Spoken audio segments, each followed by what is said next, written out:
একবার গ্রাম বাংলার এক প্রান্তে স্বামী বিবেকানন্দ হাঁটতে হাঁটতে থামলেন। একটি কুঁড়ে ঘরের সামনে দেখলেন এক বৃদ্ধা মাটির প্রদীপ জ্বালাচ্ছেন। চারপাশে অন্ধকার, ঝোড়ো হাওয়া, কেউ দেখছে না।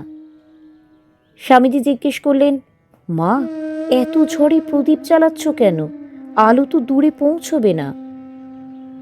বৃদ্ধা শান্তভাবে বললেন, বাবা, আলো দূরে পৌঁছোক বা না পৌঁছোক, আমার উঠোনে অন্ধকার থাকুক, এটা আমি মেনে নিতে পারি না।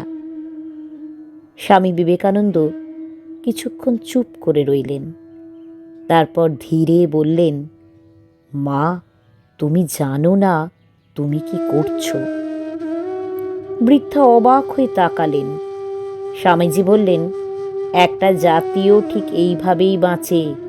সবাই যদি ভাবে আমার আলোয় কি হবে, তাহলে চারদিকে শুধু অন্ধকারই থাকবে। তিনি একটু থেমে যোগ করলেন, কিন্তু যদি একজনও নিজের জায়গায় আলো জ্বালায়, তাহলেই শুরু হয় জাগরণ।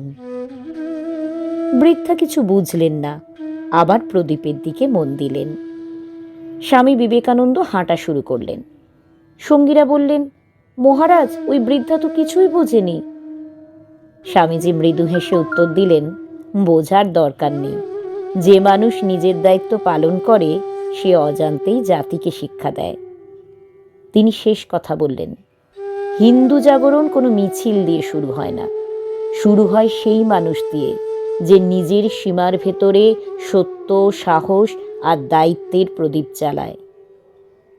সেদিন সন্ধ্যায় ঝড় থেমে গিয়েছিল, কিন্তু সেই কুঁড়ে ঘরের সামনে একটা ছোট আলো অনেক দূর পর্যন্ত অন্ধকারকে হার মানিয়েছিল।